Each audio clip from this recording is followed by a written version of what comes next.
8th class in Government Middle School, Jipur district, Kurukshetra, state Haryana. I am 11 years old. My father's name is Vijay Kumar. He is a painter. My mother's name is Krishna Devi. She is a housewife. My favorite subjects are all subjects. Myself in English. My name is Ritik. I study in 6th class. 7th class in Government Middle School, Badipur, district, Kurukshetra, state Haryana. My father's name is Sanjeev Kumar. He is a farmer. My mother's name is Pujani. He is a housewife. My hobbies are playing and study. Thank you. I am going to introduce myself in English. My name is Ariana. I study 6th class in Government Middle School, Badipur, district, Kurukshetra, state Haryana. My father's name is Samir Kasab. He is a doctor. My mother's name is Sarojba. She is a housewife. My hobbies are playing and study. My favorite subjects are all subjects. Now I want to become a police officer. I study in 7th class in Government Middle School, district, Kurukshetra, state Haryana. My mother's name is Suman Devi. She is a housewife. My hobbies are playing and study. Now I want to become an officer. Now ask Daji. To introduce myself in English, my name is Ekta. I am 13 years old. I am studying in 8th class in Government Middle School, Badipur, district, Kurukshetra, state Haryana. My father's name is Tapeshwar Paswan. He is laborer. My mother's name is Shanti Devi. She is a housewife. My favorite subjects are all subjects. Now I want to become a scientist. Thank you. I study in 8th class in Government Middle School, Bijpur, district, Kurukshetra, state Haryana. My father's name is Pratilashwar. He is a farmer. My mother's name is Smita Devi. She is a housewife. My hobbies are playing and dancing. I want to become a doctor. Thank you. Myself in English. My name is Simran. I read in 6th class in Government Middle School, Bijpur, district, Kurukshetra, state Haryana. My father's name is Rajiv Kumar. He is a auto driver. My mother's name is Desma. She is a housewife. My hobbies are playing and study. I want to become a police officer. Thank you. Myself in English. My name is Ritika. I study in 7th class in Government Middle School, Badipur, district, Kurukshetra, state Haryana. My father's name is Sanjeev Kumar. He is a farmer. My mother's name is Pujari. She is a housewife. My hobbies are playing and studying. I want to become a doctor. Thank you. Introduce myself in English. My name is Deepak. I study 6th class in Government Middle School, Badipur, district, Kurukshetra, state Haryana. I am 11 years old. My father's name is Kachi Joshi. He is a farmer. My mother's name is Hema Joshi. She is a housewife. My hobbies are playing and study. I want to become a doctor. Now I am to ask the myself. My name is Varun. I read in 6th class in Government Middle School, Bijipur, district, state Haryana. My father's name is Rajesh Kumar. My mother's name is Lata Kumar. She is a housewife. My mom is Asta. Thank you. I am going to introduce myself in English. My name is Loni. I study in 6th class in Government Middle School, district, state Haryana. My father's name is Vikram. He is a bus driver. My mother's name is Suman. She is a housewife. My hobbies are playing and study. I want to become a doctor. Thank you. Today I am going to introduce myself in English. My name is Yuvans. I study in 8th class in Government Middle School, Bijpur, district, Kurukshetra, state Haryana. I am 12 years old. My father's name is Kuldeep Singh. He is a painter. My mother's name is Rita Devi. She is a housewife. My hobbies are playing and study. I want to become an IAS officer. My name is Rakshit. I study in 8th class in Government Middle School, Bijpur, district, Kurukshetra, state Haryana. My father's name is Pish Kumar.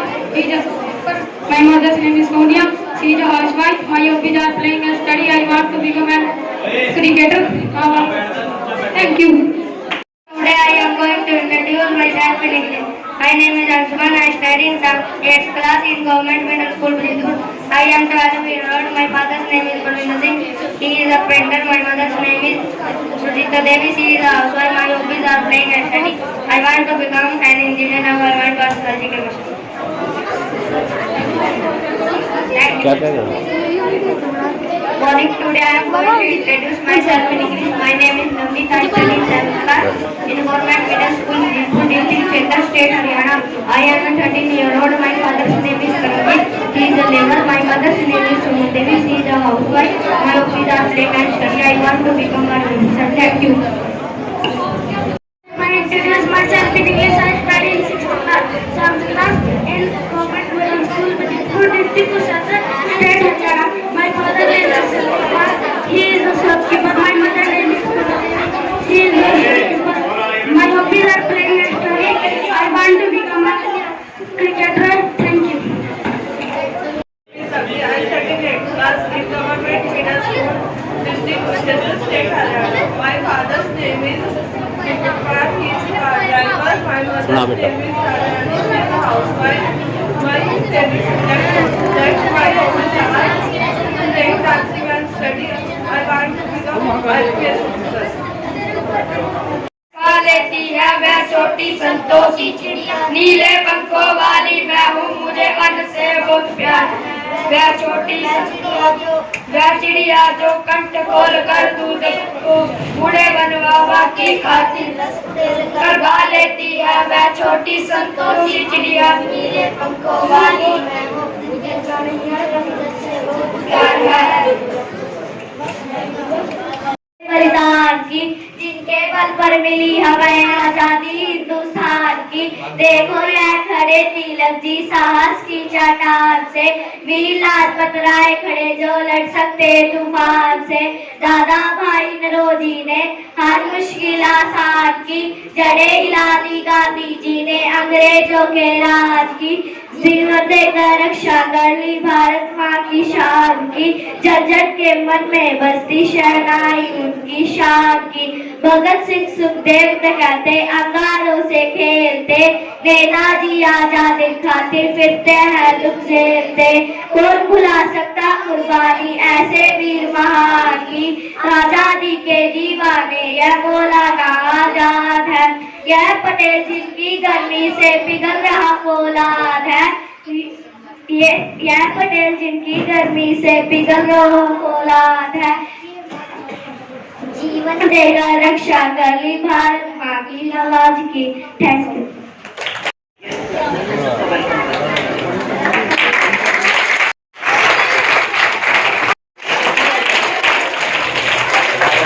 बेटा only clap, आवाज ना आए मुझसे, clap करते रहना।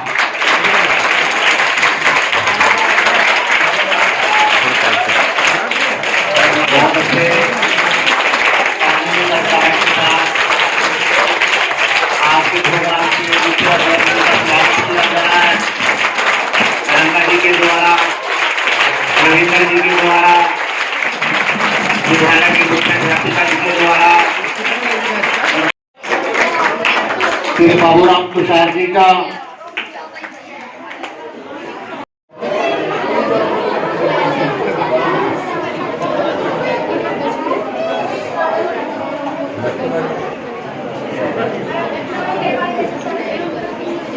प्यारे बच्चों, आपकी आवाज साइलेंट रहें। वो बच्चे भी बैठ जाएं जो पीछे खड़े हैं प्राइमरी स्कूल से, बैठ जाओ बेटा, खड़े अच्छे लगते हैं ऐसे, बैठ जाइए। Very good.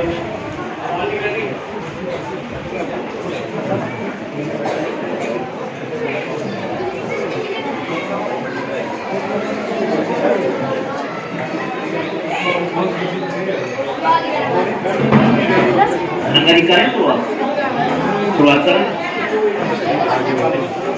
बच्चों। गुलाब आ गया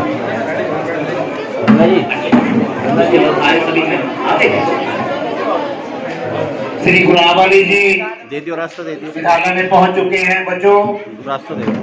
तालियों के साथ स्वागत करें।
बच्चों, एक तो आपकी आवाज, प्यारे बच्चों,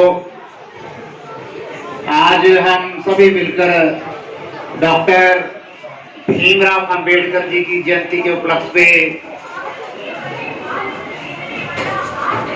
विद्यालय की मुखिया श्रीमती सफरवाल जी की तरफ से, समस्त स्टाफ सदस्यों जी की तरफ से, नन्हे मुन्ने बच्चों की तरफ से, आज के chief guest inspector Shri Gurnam Singh ji का, श्री बाबूराम तुषार जी की अध्यक्षता में श्री गुलाब अली विशिष्ट अतिथि समाज सेवी,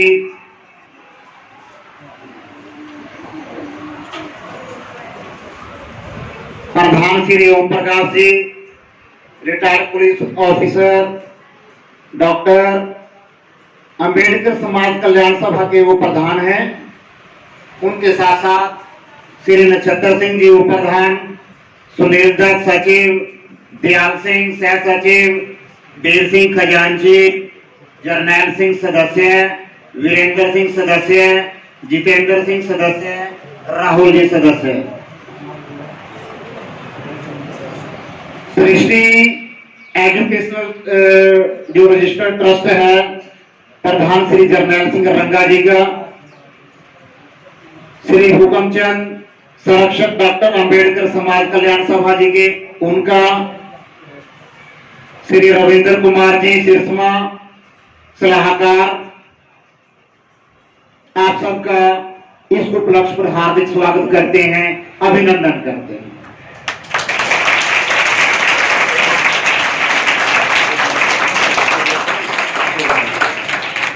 तो मेरा आज के चीफ गेस्ट दोस्तों से निवेदन है कि हेलो आवाज आ रही है, डॉक्टर अंबेडकर जी की पुष्प अर्पित करें।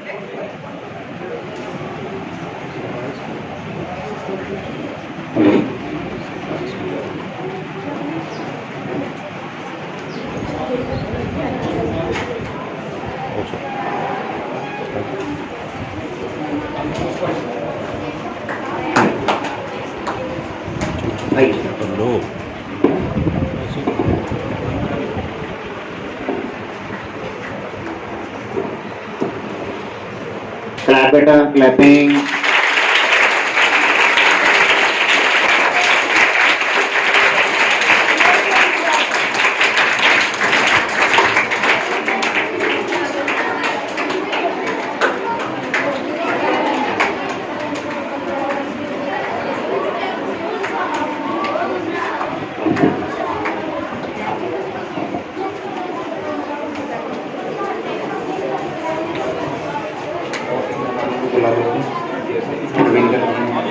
रविंदर जी आप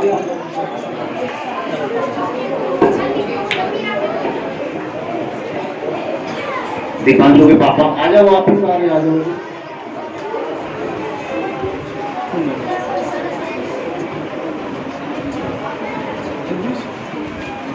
लो यहाँ रख लो।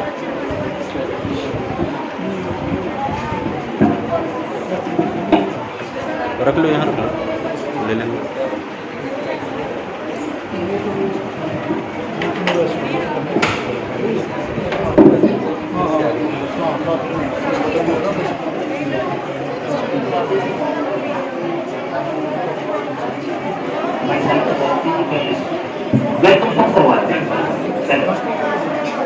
विद्यालय की छात्राएं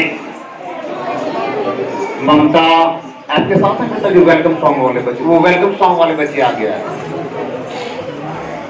तो हम आपके मेहमानों का झूम झूम हर कली बार बार कह चली, झूम झूम हर कली बार बार कह चली, आप जो पधारे तो महक उठी गली गली, झूम झूम हर कली बार बार कह चली, झूम झूम हर कली बार बार कह चली, प्यार भरी पलकों में हमको पाला पोसा है, हर कदम पे साथ गाड़ियाँ हमें भरोसा है, प्यार भरी पलकों में हमको पाला पोसा है, हर कदम पे साथ गाड़ियाँ हमें भरोसा है, खुशनुमा है जिंदगी राह जैसे मखमली। आप जो पधारे तो महक उठी गली गली। झूम झूम हर गली बार बार कह चली। झूम झूम हर गली बार बार कह चली। कह रही हवाएं भी आपकी कहानियाँ, आपसे बरस रही है सब पे मेहरबानियाँ। कह रही हवाएं भी आपकी कहानियाँ, आपसे बरस रही है सब पे मेहरबानियाँ। मीठे बोल बोलते हैं जैसे मिश्री की डली। आप जो पधारे तो महक उठी गली गली। झूम झूम हर गली बार बार कह चली। झूम झूम हर गली बार बार कह चली। झूम झूम हर गली बार बार कह चली। Thank you. To introduce myself in English. My name is Pratigya. I study in 8th class in Government Middle School, Basirpur, District Kurukshetra, State Haryana. I am 13 years old. My father's name is Kudi Singh. He is a painter. My mother's name is Reena Devi. She is a housewife. My hobbies are reading, playing and dancing. I want to become an IPS officer. Thank you. आप सभी बच्चों के माध्यम से आप भी बनेंगे कुछ न कुछ। कोई नेता बनेगा, कोई पुलिस का इंस्पेक्टर भी बनेगा, कोई टीचर भी बनेगा, बीच में से आपके साइंटिस्ट भी बनेंगे, डॉक्टर भी बनेंगे। ये हमारी आने वाली पीढ़ी है। तो प्यारे बच्चों, हमारे बाद आपने ही समाज को संभालना है। तो आप भी बच्चा बीच में से उठ के आए। सूरज आ जाओ। Today I am going to introduce myself in English. My name is Bhumika. I study in 6th class in Government Middle School, District Kurukshetra, State Haryana. My father's name is Vikram Raj. He is a auto driver. My mother's name is Ravita Rani. He is a housewife. My hobby is playing and studying. My favorite subjects are all subjects. I want to become an IPS officer. Thank you.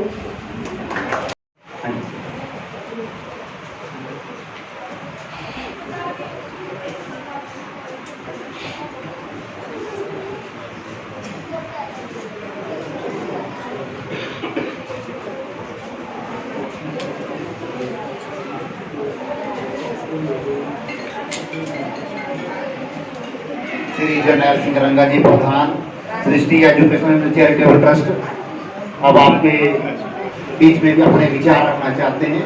Shri Jarnail Singh रंगा जी।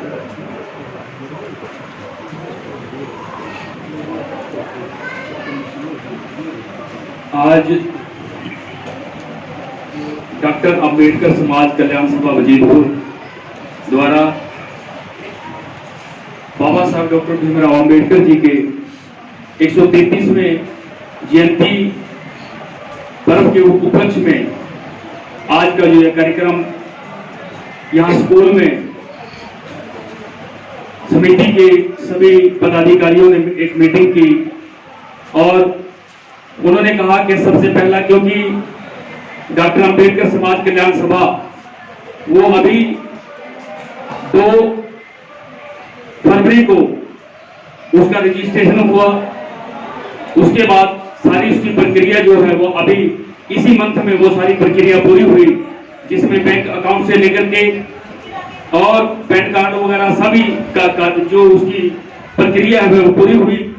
तो आज doctor Ambedkar समाज कल्याण सभा का ये पहला कार्यक्रम है। तो सभी ने विचार रखा, सभी ने विचार किया कि क्यों ना हम पहला कार्यक्रम स्कूल में जो बच्चे फर्स्ट सेकंड थर्ड आए हैं और उनको सम्मानित करने के साथ उसको शुरुआत की जाए। तो सभी ने इस पर सहमति जताई और सभी ने आप अपने विचार इस पर दिए। तो फिर उसके बाद हम किसको बुलाएं, किस नेता को बुलाएं या सामाजिक कार्यकर्ता को बुलाएं या फिर कुछ ऐसे व्यक्तित्व को बुलाएं जो एक जॉब के साथ साथ समाज के लिए, समाज के बच्चों के लिए और उनके हितों के लिए जो हर समय बात करते हैं, विचार रखते हैं और ऐसी सोच रखते हैं भी क्यों ना ऐसे अधिकारियों को भी बुलाया जाए। तो आज हमारे बीच में मुख्य अतिथि के रूप में ट्रैफिक पुलिस में इंस्पेक्टर SHO हैं इंस्पेक्टर गुरनाम सिंह जी, वो हमारे बीच में आज मुख्य अतिथि के रूप में यहाँ पर पहुंचे हैं। मैं बहुत बहुत आभार व्यक्त करता हूँ सर का। बहुत ही हमारे आदरणीय हैं, सम्मानित हैं। हर समय जो सहयोग हमारे साथ इनका रहता है, तो ये आज हम अपने बीच में सर को पाकर के बहुत गौरवान्वित महसूस करते हैं कि आज डॉक्टर अंबेडकर समाज कल्याण सभा के इस कार्यक्रम में यहाँ पर पहुंचे और बच्चों को अपना आशीर्वाद, अपनी दिशा उनको देने के लिए, अच्छी दिशा देने के लिए उनको पहुंचे हैं। तो मैं बहुत बहुत एक बार फिर आभार व्यक्त करता हूं। और आज जो कार्यक्रम में विशिष्ट अतिथि के रूप में हैं, वो हमारे भाई बहुत समय से हमारे साथ हैं, भाई साहब गुलाब अली जी, समाज सेवी हैं। हर समय इनके मन में भी ऐसा रहता है कि मैं समाज के लिए कुछ करूं। कभी इन्होंने कई बार कहा कि मुझे ऐसा मौका दो कि मैं कुछ समाज में बच्चों के लिए भी और भी मैं कुछ अपना सहयोग दे पाऊं। तो इसी रूप में आज वो यहाँ पर पहुंचे हैं। अपने नेक कमाई में से उन्होंने आज बच्चों के लिए वो मिठाई लेकर के आए हैं। तो क्योंकि जो ये संस्था है, हम किसी से कोई पैसा इकट्ठे करने वाली बात नहीं करते कि पैसा इकट्ठा कर लिया या आपने अपना परिवार चला लिया, ऐसा नहीं है। हम ये सोचते हैं कि कोई भी किसी तरह का सहयोग करे, वो उसी से ही वो चले। और पैसे की बजाय और भी बहुत तरह के काम होते हैं, बहुत तरह की संस्था में जरूरत होती है, उनको वो करें। तो गुलाब अली जी ने आज वो मिठाई लेकर के बच्चों के लिए आए हैं। मैं बहुत बहुत आभार व्यक्त करता हूं गुलाब अली जी का। इससे पहले भी हमने सिरसमा में कार्यक्रम किया, वहां पर भी भाई साहब लेकर के उन्होंने अपना सहयोग दिया। तो आज की जो कार्यक्रम की अध्यक्षता कर रहे हैं बाबूराम तुषार जी, बहुत सम्मानित हमारे आदरणीय, जो आज हम पत्रकारिता में संपादक तक बन पाए, तो बाबूराम जी का बहुत बड़ा रोल है। वो मीडिया वेलफेयर क्लब कुरुक्षेत्र के प्रधान भी हैं और सभी पत्रकारों के हितों की बात वो करते हैं और सभी को साथ लेकर के चलते हैं। तो मैं बहुत बहुत आभार व्यक्त करता हूं सर का। वो हमें समय समय पर अपना मार्गदर्शन देते रहते हैं और हमारा सहयोग करते रहते हैं। तो इसी तरह कार्यक्रम करने के लिए वो हमें प्रेरित करते रहते हैं। हमारा मकसद कोई अपनी बढ़ाई करना या हमें चुनाव लड़ना हमारा कोई मकसद नहीं है। हमारा मकसद सिर्फ और सिर्फ समाज में कुछ अच्छा सुधार हो, बच्चे अच्छे पढ़ लिख करके, जैसे अभी हमारे बीच में पीटीआई टीचर बलजीत सिंह जी ने जो बातें आप सभी के सामने रखी कि बच्चे बड़े होकर के, ये नहीं पता, ये आज हमारे सामने बच्चे बैठे हैं कि आने वाले समय में हो सकता है कि इनमें से कोई आईएएस बन जाए, आईपीएस बन जाए, एक मुख्यमंत्री भी बन जाए, और क्या कुछ कह सकते भविष्य में है, ये सभी आने वाले समय में का कुछ नहीं पता कि क्या हो सकता है। तो ऐसी सोच इस संस्था की है, हम सबकी यही सोच है। तो कई बार ऐसे इल्जाम भी लगा दिए जाते हैं कि पता नहीं क्या क्या लेकर के खा जाते हैं, फलाना करते हैं। तो हम उस चीज की परवाह न करते हुए हमें जो अपना काम करना है, जिसने जो काम करना है, जिसने बुराई करनी है वो तो करता रहेगा, उसका तो वो काम है। और वही बुराई हमें आगे बढ़ने के लिए प्रेरित करती है, वही प्रेरणा देती है। जब तक आपका कोई आलोचक ना हो तो आप आगे नहीं बढ़ सकते। आलोचक का होना भी बहुत जरूरी है, बुराई करने वाले भी जरूरी हैं, क्योंकि वो जितनी ज्यादा बुराई करेंगे उतनी आगे बढ़ते चले जाएंगे, वो अपने आप को सुधार करता चला जाएगा। तो मैं आप सबको एक बहुत बहुत सभी का धन्यवाद करता हूं। और हमारी जो संस्था है, वो इस संस्था के प्रधान है वो ओम प्रकाश जी, जो पुलिस से रिटायर हुए हैं, वो प्रधान है। वो आज उनको किसी काम से रिश्तेदारी में कोई जरूरी काम था, इसलिए वो उनको जाना पड़ा, वो वहां चले गए। तो आज हमारे बीच में उप प्रधान नक्षत्र सिंह जी और सभा के जो सचिव हैं सुनील दत्त जी, सभा के कोषाध्यक्ष कैशियर वीर सिंह जी, जो ब्लॉक समिति के निर्वाचित सदस्य भी हैं, वो है यहाँ पर। और उसके बाद हमारे बीच में दयाल सिंह जी जो सह सचिव हैं, और वीरेंद्र सिंह जी, राहुल जी, जितेंद्र सिंह जी, और मैं भी इसमें एक सदस्य के रूप में काम कर रहा हूं। तो हम सबका यही प्रयास है कि हम सब मिलकर के बच्चों के लिए कोई लाइब्रेरी बनाएं कि बच्चे बैठ करके उसमें अपना समय बिताएं, पढ़ें, अच्छे वो अंक लें, अपनी जो उनकी जिस भी क्षेत्र के अंदर वो एजुकेशन ग्रहण कर रहे हैं, शिक्षा ग्रहण कर रहे हैं, और जो कंपटीशन है उनकी वो तैयारी अच्छे से उस लाइब्रेरी में कर पाए। ऐसा हमारा शुरू से विचार रहा है, शुरू से सोच रही है। और इसके साथ साथ हम एक कंप्यूटर सेंटर भी यहाँ पर खोलने का हमारा विचार था, है अभी भी, कि कंप्यूटर सेंटर यहाँ पर खोला जाए, बच्चे कंप्यूटर की एजुकेशन यहाँ से ले पाए, क्योंकि आज कंप्यूटर जो है वो समय की जरूरत बन चुका है। कंप्यूटर के बगैर हमें कुछ भी, जितनी मर्जी हम जानकारी ले लें, लेकिन उसमें कंप्यूटर बहुत जरूरी है। तो इन्हीं सब बातों के साथ आज हमारे बीच में गांव के गणमान्य व्यक्ति श्री प्रेमचंद जी, केहन सिंह जी और लक्ष्मण दास जी और निर्मल सिंह जी जो हैं, उनके पिताजी हैं ओम प्रकाश जी के, जो पुलिस से रिटायर है, वो भी हमारे बीच में यहाँ पर पहुंचे हैं। और इसके साथ साथ और भी सभी यहाँ पर जो पहुंचे हैं गांव से, मेरी माता जी जो पूर्व में ब्लॉक समिति की चेयरमैन रहे, वो भी यहाँ पर माता जी पहुंचे हैं। और इसके साथ साथ और भी सभी यहाँ पर हैं, सभी का मैं बहुत बहुत धन्यवाद करता हूँ। और स्कूल स्टाफ का जो हमें हर समय अपना सहयोग देते हैं, हमें इनका सहयोग मिलता रहता है। तो मैं ज्यादा ना कुछ कहते हुए आप सबका एक बार फिर बहुत बहुत आभार व्यक्त करता हूं। तो आएगी और मलकीन सिंह जी जो रहते हैं यहाँ पर बहुत दिन का, भी सभी लग के अपना सहयोग देते हैं। और जो सभी यहाँ का स्टाफ है बच्चों के लिए, अभी आपने देखा कि उन्होंने सेल्फ इंट्रोडक्शन आपको दी के सामने इन्होंने प्रस्तुत की कि ज्यादातर सरकारी स्कूलों के ऊपर यह ब्लेम कर दिया जाता है कि सरकारी स्कूलों में पढ़ाई नहीं होती।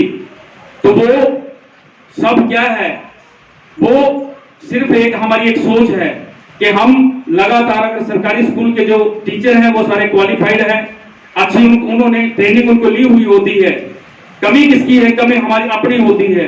हम अपने बच्चों को सरकारी स्कूल में डालते हैं और उसके तरफ बच्चों की तरफ ध्यान नहीं देते कि बच्चे क्या कर रहे हैं, बच्चे होमवर्क उनको मिला, कितना सिलेबस किया या नहीं किया। अगर हम अपने बच्चों को प्राइवेट की तरह उनकी हर एक्टिविटी पे ध्यान रखें, जो जो उन्होंने स्कूल में पढ़ा, क्या क्या उन्होंने पढ़ा, क्या क्या उन्होंने उनको होमवर्क मिला, उन बच्चे ने उसको किया या नहीं किया, अगर इस बात का हम ध्यान रखेंगे तब हम अपने आप को, अपने बच्चों को एक अच्छी शिक्षा हम दे पाते हैं।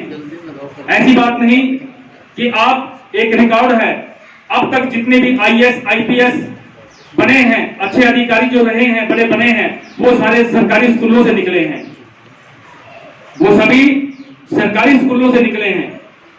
सभी जो नेता बने हैं, बड़े बड़े नेता हैं आज, वो भी सरकारी स्कूलों से पढ़े हुए हैं।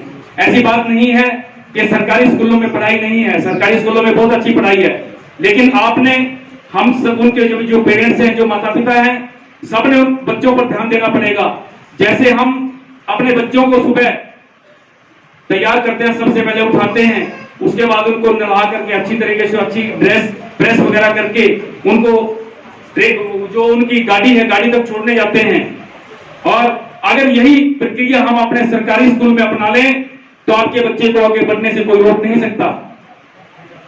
तो ये ही हमारे ऊपर निर्भर करता है कि हम अपने बच्चे को कैसा बनाना चाहते हैं। अपने बच्चे को हम जुआरी बना सकते हैं, अपने बच्चे को हम नशेड़ी बना सकते हैं, अपने बच्चे को हम चोर बना सकते हैं, अपने बच्चे को हम नेता बना सकते हैं, अपने बच्चे को हम IAS अधिकारी बना सकते हैं, अपने बच्चे को हम IPS बना सकते हैं।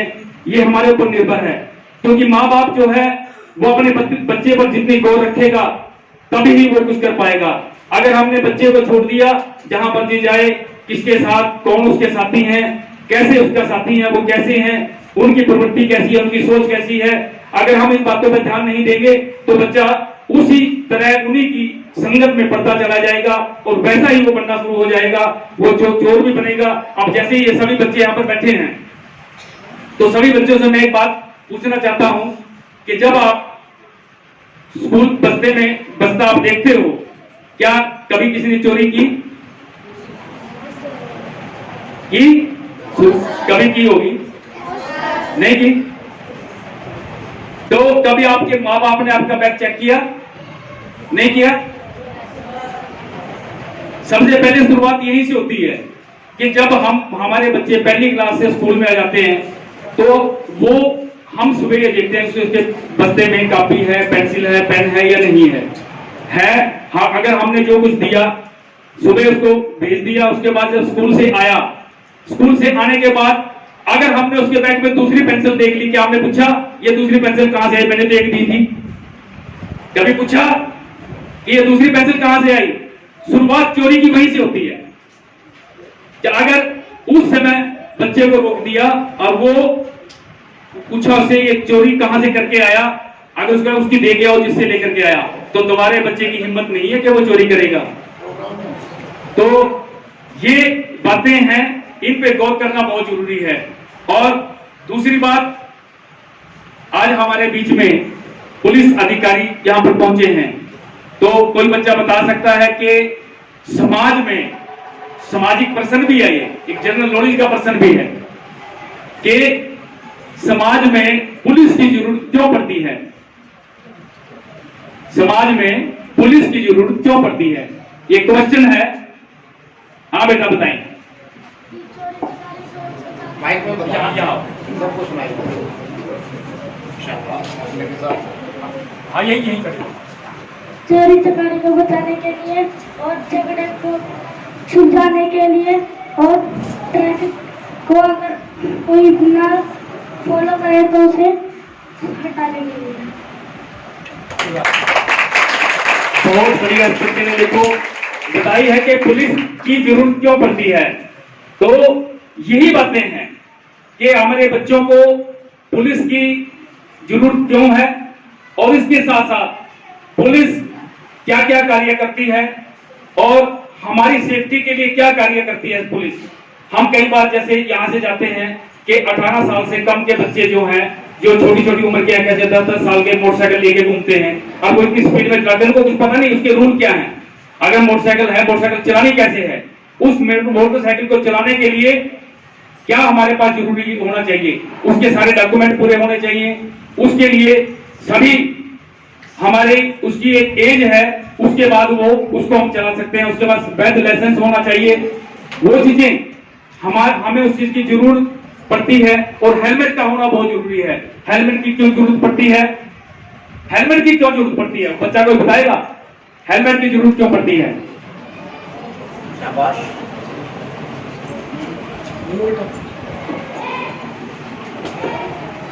जब सड़क पर कोई एक्सीडेंट हो तो इंसान को सिर पर ज्यादा चोट ना लगे, इसलिए।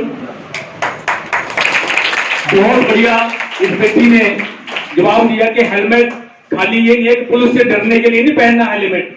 हेलमेट जो है वो अपनी सिर की सुरक्षा के लिए, जो ज्यादातर सिर में गहरी चोट लगने से, सिर में चोट लग जाने से ही मौत होती है। क्योंकि शरीर के किसी और हिस्से में अगर कहीं चोट लग जाए तो वो थोड़ा उसका बचाव हो सकता है, लेकिन सिर अगर में लग जाए तो निश्चित ही उस व्यक्ति की मौत हो जाती है। इसलिए हेलमेट पहनना बहुत जरूरी है। और ये हम सब जो भी यहाँ पेरेंट्स बैठे हैं, माता पिता बैठे हैं, उन सबको भी इसको समझना जरूरी है कि हम अपने बच्चे को हेलमेट के लिए जरूर कहें।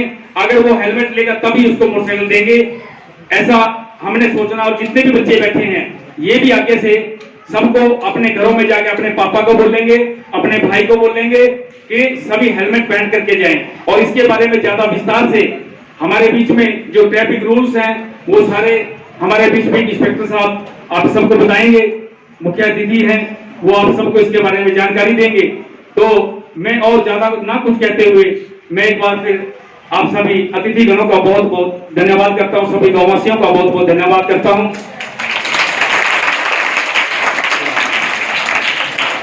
धन्यवाद प्रधान श्री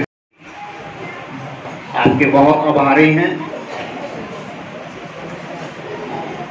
अब आपके chief guest inspector Shri Gurnam Singh जी,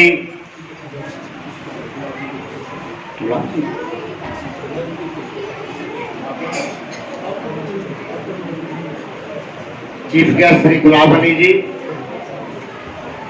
बच्चों को आशीर्वाद स्वरूप अपने दो शब्द कहें। आदरणीय श्री गुलाब अली।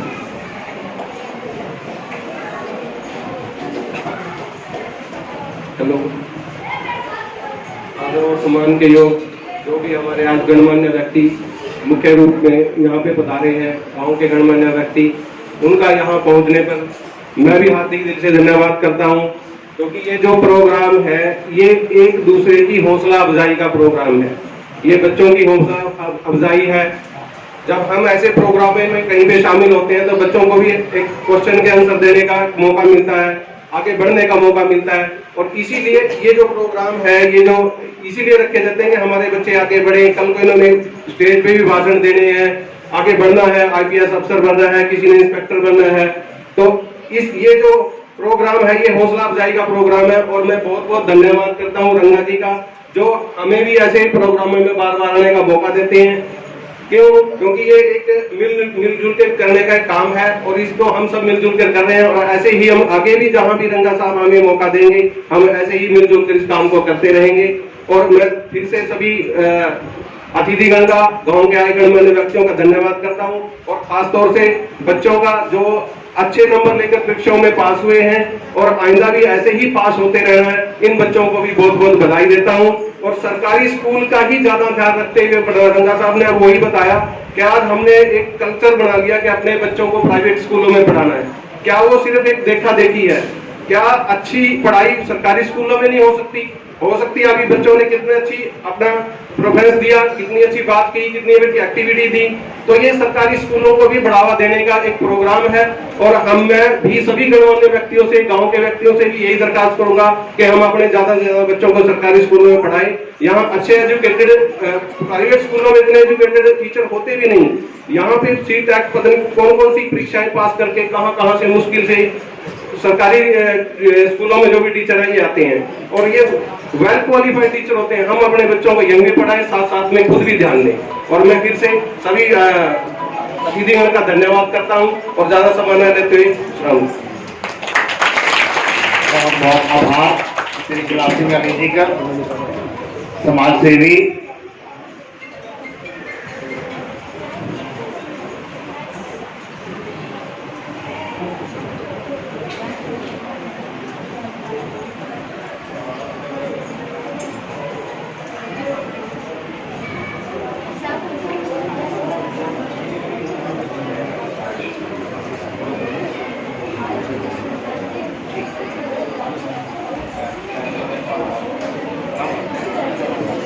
हमारे बीच में जो विशिष्ट अतिथि के रूप में भाई गुलाब अली जी आए हैं, तो उन्होंने जाना है क्योंकि स्कूल में आगे इनका समय है, इसलिए तो इनको सम्मानित करते हैं। वो करते रहते हैं, तो बहुत बहुत आभार व्यक्त करता हूं भाई रविंद्र जी का भी। तो अब आगे की कार्रवाई एक बच्चों को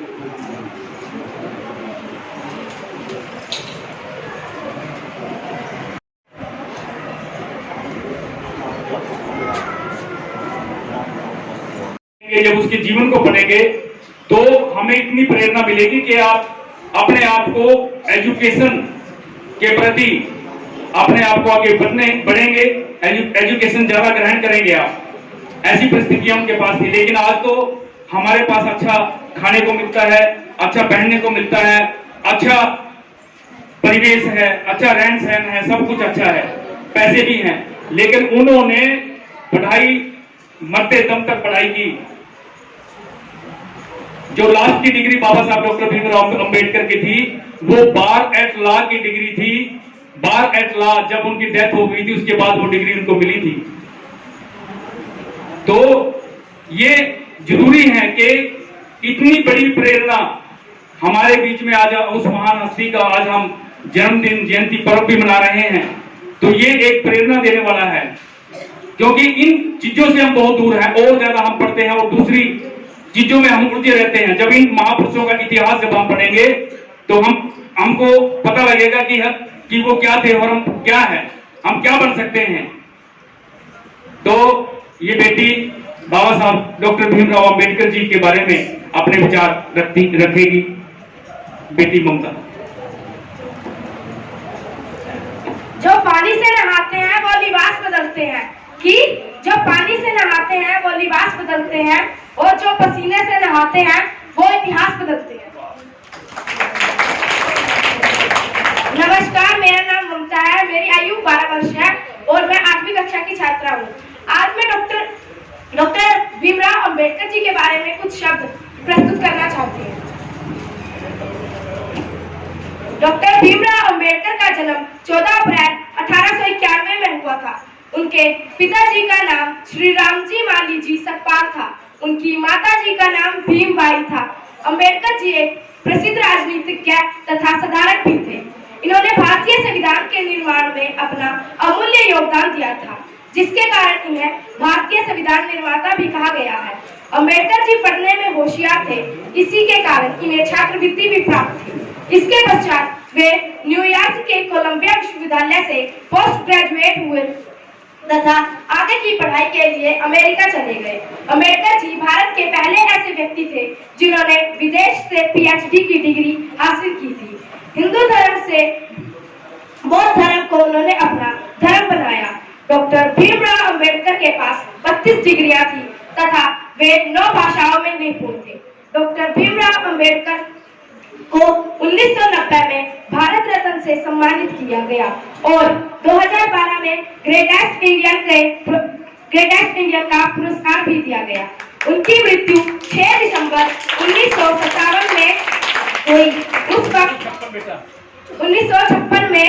उस वक्त उनकी आयु 65 वर्ष की थी। जय हिंद, जय भारत।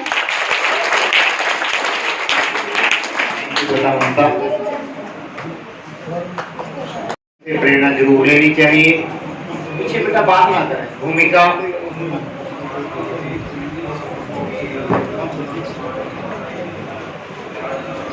हमारे संविधान के रचनाकार भीमराव अम्बेडकर जी, जिस संविधान से हमें ये पढ़ाई करने की आजादी मिली हुई है, बोलने की आजादी, हम किसी भी धर्म को अपना सकते हैं वो आजादी, बहुत सारे अधिकार मिले हुए हैं हमारे संविधान से। हमारे कर्तव्य भी हैं, देश के झंडे का सम्मान करना, सरकारी संपत्ति को नुकसान ना पहुंचाना, आदरणीय बाबूराम प्रसाद।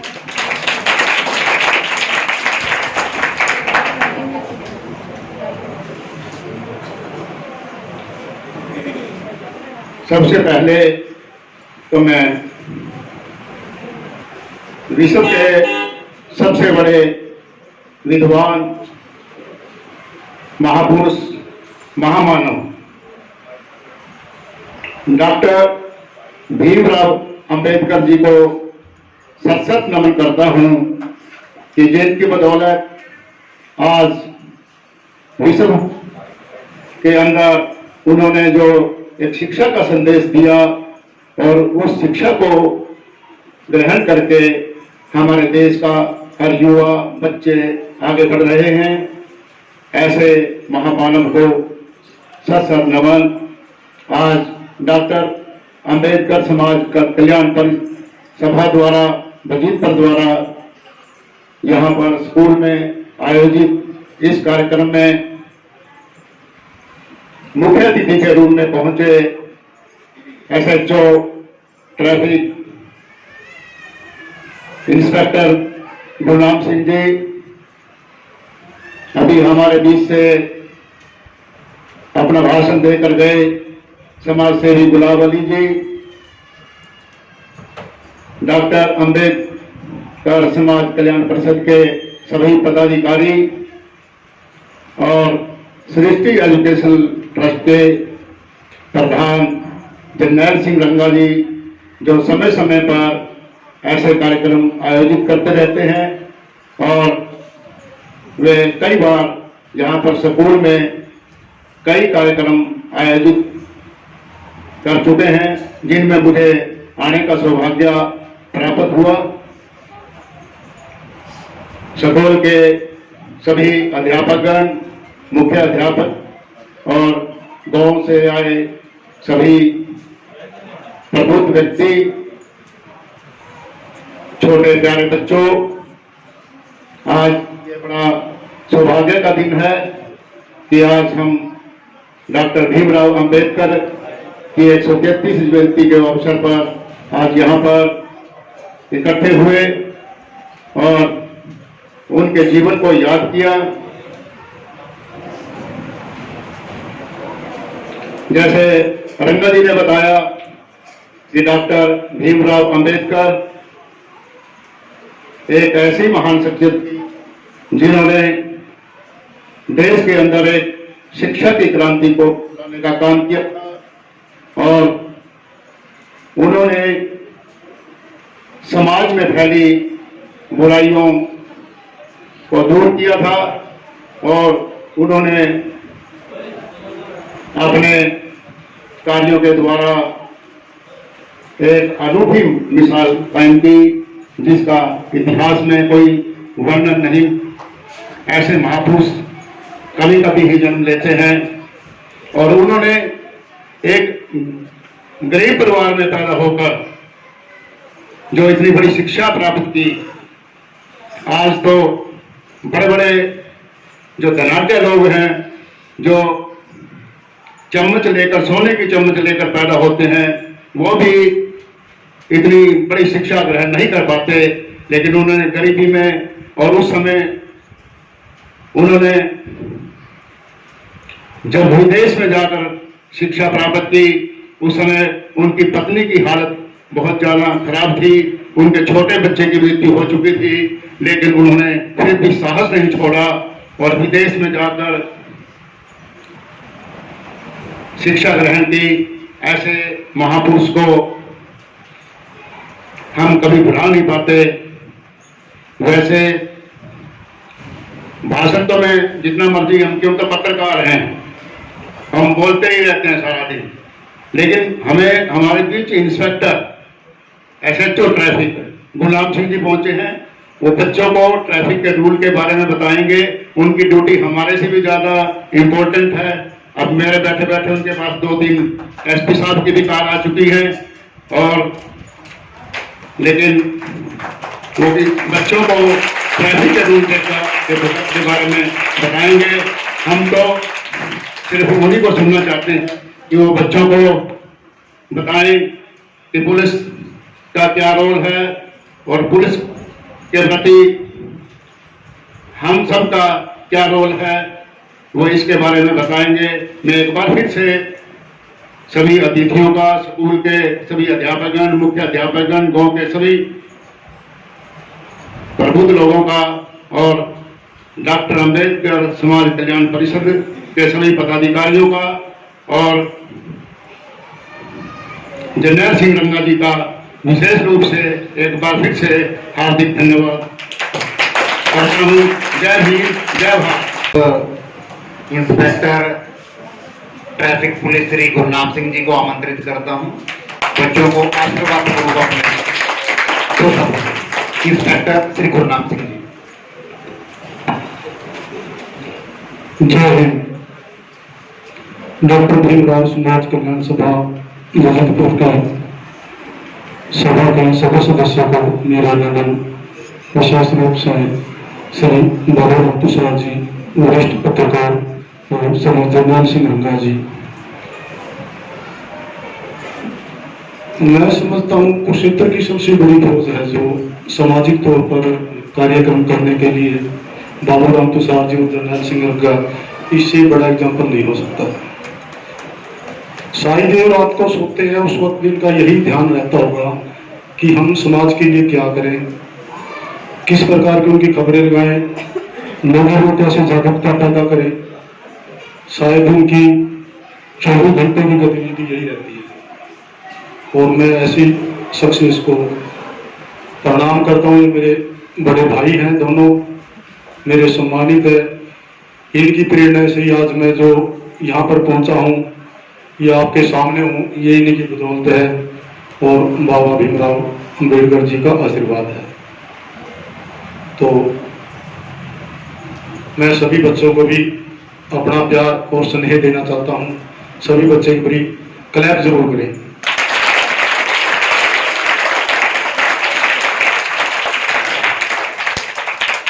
धन्यवाद बच्चों।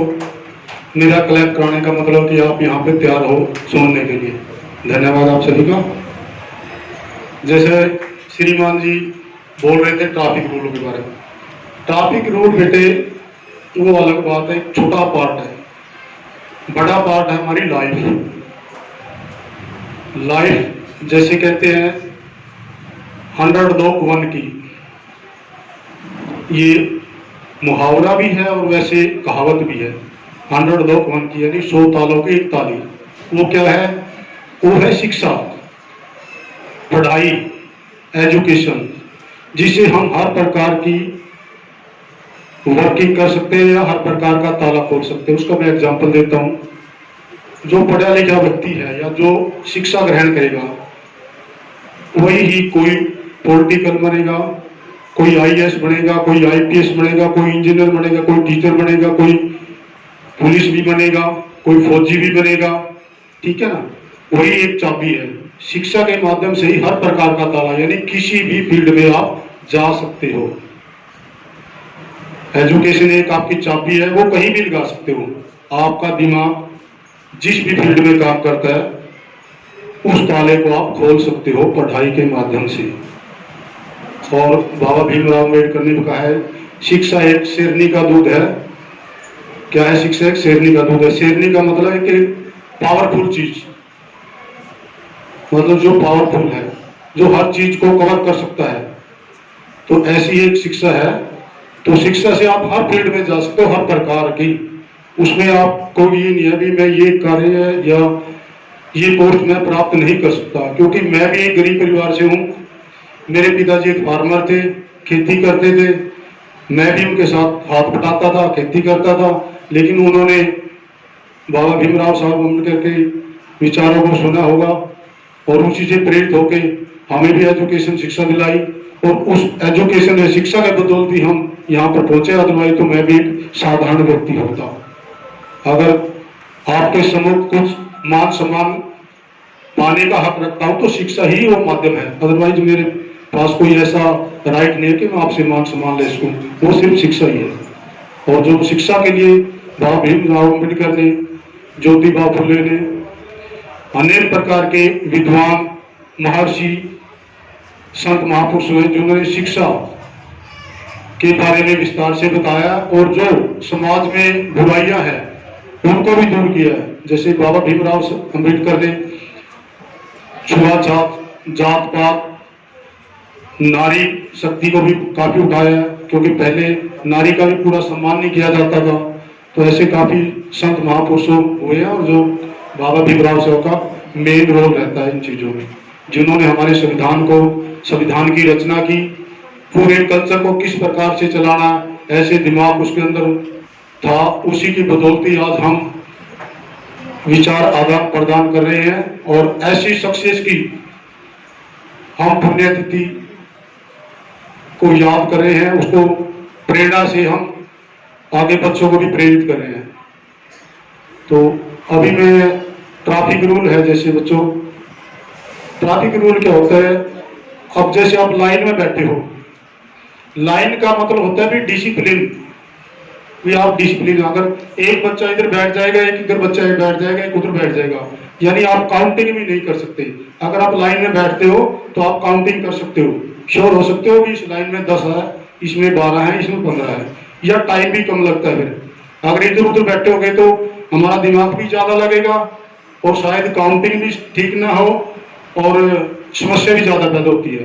तो ऐसे ही अगर आप लाइन में चलोगे, लाइन में बैठे हो, काउंटिंग भी ठीक हो जाएगी, आपका डिसिप्लिन भी रहेगा और आप हर एक व्यक्ति को पता होगा ये बच्चा इस लाइन में बैठा है। ऐसे ही ट्रैफिक रूल है।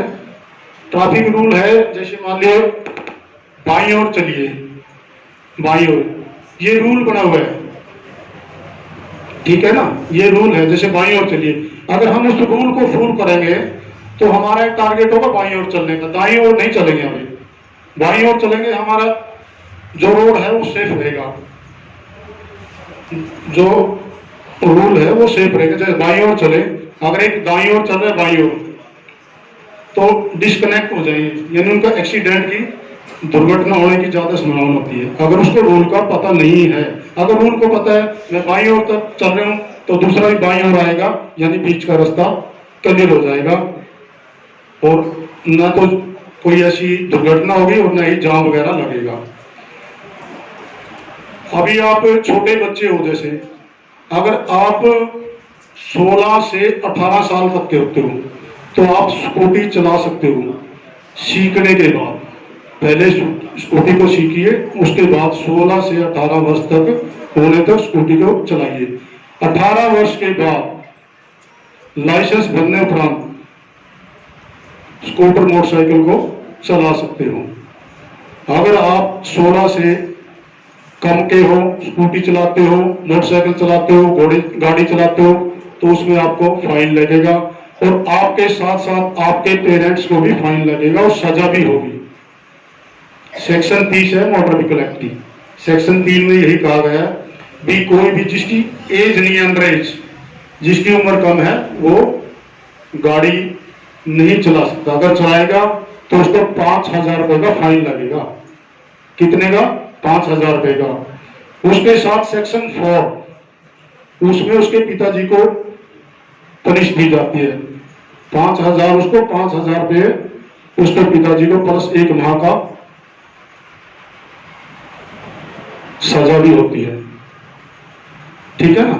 यानी अगर आप अपराध करते हो, अपने पेरेंट्स को भी अपराधी बनाते हो और आप भी होते हो। आप खुद भी ना ये अपराध करें और अपने पेरेंट्स को भी। अगर आपके पेरेंट्स कहते हैं बेटा ये बाइक ले जाओ, तो आपने कहना पिताजी मेरी उम्र नहीं है, मैं नहीं चलाऊंगा, अगर मैं चलाऊंगा मेरा भी चलाना होगा और आपका भी, ठीक है ना बेटे।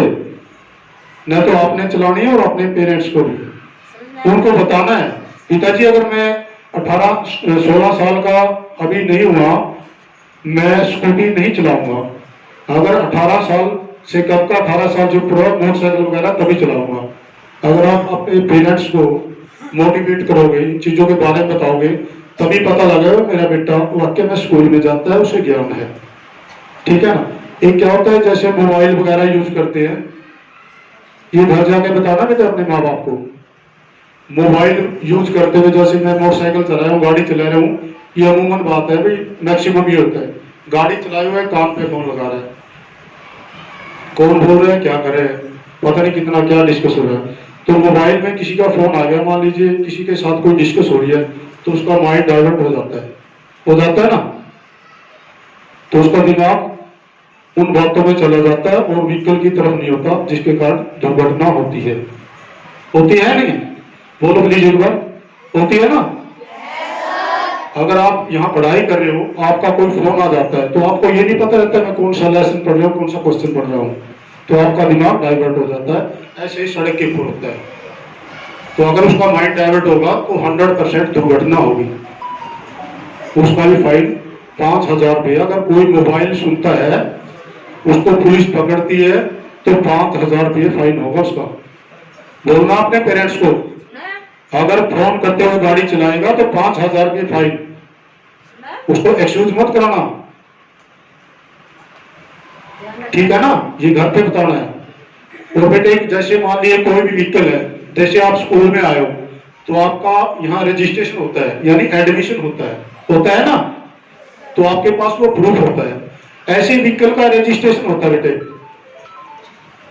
तो अपने पेरेंट्स को कहिए, जो भी आपके पेरेंट्स हैं, मित्र हैं या दोस्त हैं, तो क्या अभी आप यदि अभी तैयार हो गए तो आपको भी बड़े होना, आपको व्हीकल चलाने हैं, स्कूटर भी चलानी है, मोटरसाइकिल भी, कार भी, गाड़ी भी, बड़े व्हीकल भी चलाने हैं। तो अगर अभी तैयार हो गए तो आगे आप गलती नहीं करोगे, ठीक है ना।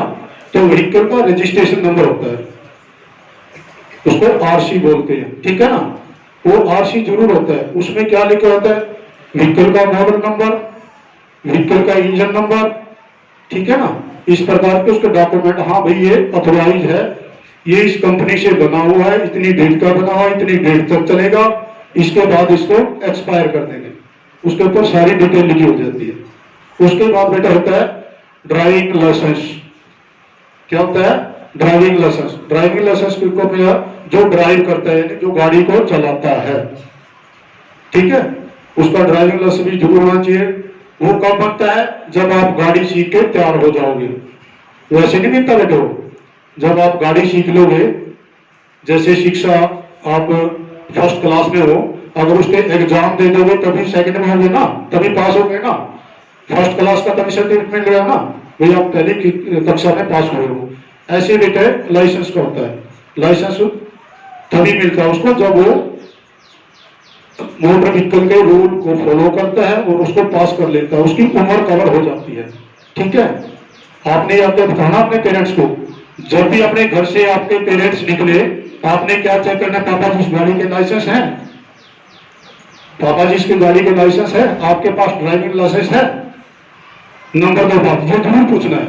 उसके बाद जब भी आप वहां से निकलो, अगर मोटरसाइकिल पे हो, आपके पेरेंट्स हैं स्कूल में छोड़ने के लिए आते हैं, उनको बोलना पापा हेलमेट आपके पास?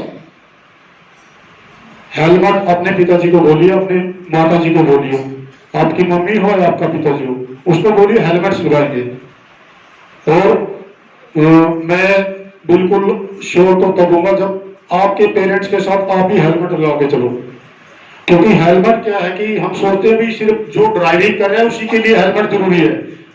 अभी एक गुड़िया ने बताया था कि हेलमेट क्यों जरूरी है? अपनी बॉडी की प्रोटेक्शन करने के लिए। बॉडी की प्रोटेक्शन मेन क्या होती है? हेड। जिसका ब्रेन डैमेज हो जाता है तभी मृत्यु होती है। जब तक उसका ब्रेन डैमेज नहीं होता तब तक उसकी मृत्यु नहीं होती, पार्ट टूट जाते हैं। ठीक है, समझ रहे हो ना मेरी बात? तो सबसे मेन हेलमेट का क्यों है? क्योंकि उसका ब्रेन है, दिमाग है। कई बार हमने दुर्घटनाएं देखी है, एक्सीडेंट हो गया और नीचे पड़ गया है, नीचे गिरने से उसके कोई चोट नहीं लगी, जनरल जी कोई चोट नहीं लगी है, लेकिन वो डेड हो गया। उसके अंदर चोट लग जाती है, अंदर से कई बार ब्लड अंदर ही बह जाता है और वो एट द स्पॉट ही हो जाता है मैक्सिमम। तो नहीं तो उसके बचने के बहुत कम चांस होते हैं। जैसे मान लीजिए मैं हेलमेट हो गया हूँ, मेरे शोल्डर पे लगी है, कहीं टांग पे लगी है, कहीं पेट पे लगी है, छाती पे लगी है, कहीं भी एनी पार्ट पे लगी है, तो बचाव हो जाता है, उसका ट्रीटमेंट हो जाता है। लेकिन हेड का मिनिमम ट्रीटमेंट होता है, मतलब ज्यादा नुकसान यही से होता है। तो इसलिए हेलमेट जरूरी है। गुड़िया ने बताया, किसने बताया था, जो भी बहुत अच्छी बात बताई थी।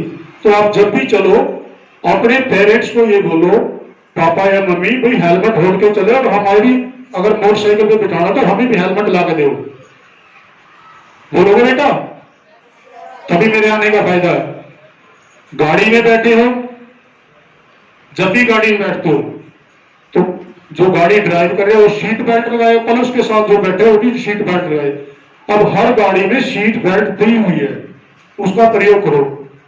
सीट बेल्ट के फायदे बहुत है। अगर वो सीट बेल्ट लगे है ना, तो आप एकदम से अगर इंसिडेंट हो जाता है तो आप सेफ रहते हो, वहां आपका कवर हो जाता है। नहीं तो आप जैसे अगली सीट पे बैठे हो, एकदम से कोई टक्कर हो जाती है तो सीट से उछल के आगे पड़ जाता है।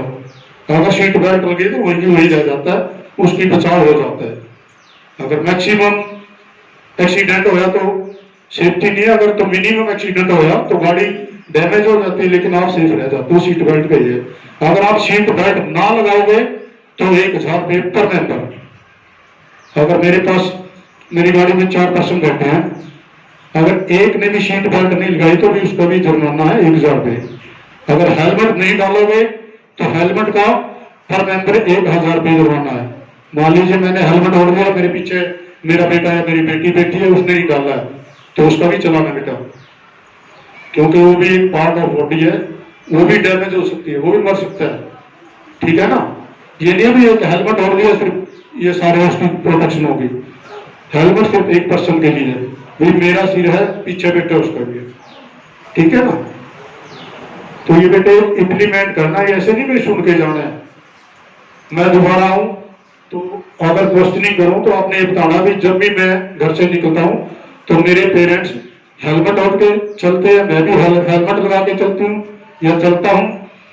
जो मेरे पापा या मम्मी है सीट बेल्ट लगाते हैं, ट्रैफिक रूल को फॉलो करते हैं, गाड़ी को बाईं ओर चलाते हैं, अनसेसरी यू टर्न नहीं लेते हैं, ओवरटेकिंग नहीं करनी है। कई बार क्या है कि ओवरटेकिंग या स्पीड का होता है, जैसे बच्चे कोई भी गाड़ी चलाता है नया नया, तो उसका इंटरेस्ट होता है स्पीड के अंदर, उसको ये नहीं पता भाई रूल कैसे फॉलो करना, ये इतने घेर में इतनी चलेगी या सेकंड घेर पे इतनी स्पीड होगी। हर गियर की स्पीड होती है, ये नहीं आप फर्स्ट गियर में 90 की स्पीड कर सकोगे, सेकंड गियर में 80 की या 120 की नहीं, उसकी स्पीड की लिमिट होती है।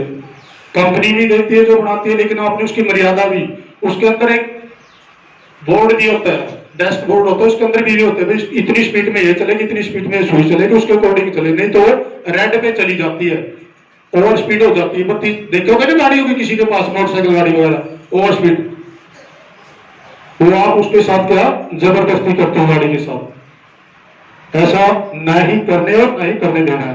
आपने गाड़ी में या मोटरसाइकिल में बैठना है, ध्यान रखना है पापा कितनी स्पीड कर रहे हैं, ओवरटेक तो नहीं करे। अगर ओवरटेक कर, मान लीजिए आपके सामने कोई गाड़ी जा रही है, आपको थोड़ी जल्दी है, ओवरटेक करना है तो पहले उसका जजमेंट देखना पड़ता है भी यहाँ पे मेरी गाड़ी है, अगली गाड़ी तो मान लीजिए जो मैडम बैठी उसके पास है, ठीक है, मेरी स्पीड है 50 की और उसकी स्पीड भी है 50 की, ठीक है, तो मैं 7 की स्पीड बढ़ाऊंगा, क्या इस एरिया के अंदर कवर कर लूंगा? नहीं करूंगा तो एक्सीडेंट होगा। मेरा एक्सीडेंट नहीं होगा, मेरी गाड़ी का 100% होगा, मतलब नुकसान होगा आपका हो या गाड़ी का हो। तो ओवर स्पीड हमेशा बिल्कुल, जब तक रास्ते क्लियर ना हो कभी ओवर स्पीड ना करें। अपने पेरेंट्स को बताना घर जाके, BSHO साहब आए थे, उन्होंने हमें यह बताया। अगर फिर भी आपको कोई ऐसा लगता है कि हमें नहीं कुछ ज्ञान की जरूरत है, हमें सीखना है ट्रैफिक से संबंधित, जर्नैल सिंह जी को बोल देना, मैं कभी भी आके तुम्हारा स्कूल में भी, या मेरा थाना है ट्रैफिक थाना, वहां आके मेरे से पूछ सकते हो, आपके पेरेंट्स को ला सकते हो, ले आओगे? अगर किसी को डाउट है आपके पेरेंट्स को कोई ट्रैफिक रूल के बारे में, जर्नैल सिंह जी यहाँ पे इनको बता सकते हो, या मेरे थाने में आके पूछ सकते हो भाई हमें क्या करना चाहिए, ठीक है ना। आपने मुझे सुना, आपका सभी का धन्यवाद, और आशा करता हूं कि आप सब मेरे द्वारा बताए हुए छोटे से नियम को जरूर फॉलो करें। अगर ये नियम फॉलो करोगे तो मैं इंश्योर हूं कि आप सेफ चलोगे, आपको किसी प्रकार का कोई पुलिस का भय नहीं होगा। अगर आप रूल से चलोगे, रूल तोड़ोगे तो पुलिस है, पुलिस आपकी दुश्मन है। अगर रूल तोड़ोगे तो पुलिस आपकी दुश्मन है, अगर रूल से चलोगे पुलिस आपकी दोस्त है। पुलिस किसी को डराने धमकाने के लिए नहीं बनी है, पुलिस आपकी प्रोटेक्शन के लिए बनी है। जो मेन मोटिवेशन है, यानी पुलिस आपकी प्रोटेक्शन के लिए, घबराना नहीं है। वो पुलिस अंकल आए हैं, पुलिस आई है, घबराना नहीं है। वो आपको मदद करने के लिए, आपकी सहयोग लेने के लिए, रोड को फॉलो कराने के लिए ही आपके पास है। अदरवाइज पुलिस के पास भी इतना टाइम नहीं है कि आपसे पास आए आरो करे। मतलब अगर पुलिस आई है या तो कोई क्राइम हो है या आपकी मदद की जरूरत है, तो आपने पुलिस की मदद भी करनी है, ठीक है ना। अगर रूल से चलोगे पुलिस को डरने की जरूरत नहीं हुआ, पुलिस से डरना नहीं है, पुलिस आप ही बनना है। अब कुछ समय पहले मैं भी आपकी तरह बच्चा था, कभी आपकी तरह पढ़ता था, शायद हमें भी कोई ऐसे प्रेरित करने के लिए आए थे। आज मैं आपको प्रेरित करूं, कल आप भी हमें प्रेरित करो। हम नहीं रहेंगे तो आपसे जो जूनियर बच्चे होंगे उनको प्रेरित करोगे, तो घबराने की जरूरत नहीं है बेटा। हमें आपकी प्रोटेक्शन के लिए लगाया गया है, फिर आपकी सुरक्षा हो, आपको रोल बताएं, आपकी कोई गलती हो उसको दूर करें मिल बैठ के, ठीक है ना। कभी पुलिस से डरना है, पुलिस का सहयोग लेना है। अगर कहीं कोई पुलिस कर्मचारी खड़ा है, आपको दिक्कत आती है, मान लीजिए बुढ़िया है, जैसे छोटे बच्चे हैं, बेटा ध्यान से सुनो, और पुलिस हाई लेवल की बन गई है, क्या है अब 112 सुना होगा आप लोगों ने, 112 सुना है सभी ने। अगर आपको कोई बैड टच गुड टच का समझते हो मर्यादा, बैड टच गुड टच सिखाया टीचर ने आपको, बेटे बैड टच गुड टच। अगर आपके पेरेंट्स है, आपको कोई अच्छी नीयत से करता है तो होता है गुड। अगर आपको कोई गलत इशारा या गलत जगह से टच करता है बैड टच होता है, समझाया ना। तो गुड टच बैड टच ही होता रहता है। अगर कोई आपको बैड टच करता है तो 112, 112 पे कॉल करिए, आपको तुरंत आपको मदद मिलेगी। जब तक आप सेटिस्फाइड नहीं होंगे तब तक 112 नहीं जाएगी। यानी आपकी पुलिस हमेशा मदद के लिए तैयार है, आप मदद लेने योग्य हो। आपको पता होना चाहिए हमें कब पुलिस बुलानी है। अगर आप यहाँ से स्कूल से जा रहे हो, कोई बच्चा आपसे छेड़खानी करता है या आप पहले बुआए हैं, आपको कोई ऐसा लगता है कि ये मेरे को किडनैप कर सकता है या मेरे को नुकसान पहुंचा सकता है, तो आप हमेशा आपसे बॉक्स में रखिए या अपनी कॉपी पे लिख के रखिए 112 01744 112 यानी 112। उसी टाइम कॉल करो। टीचर है, महिलाएं आई हुई है, ये भी है।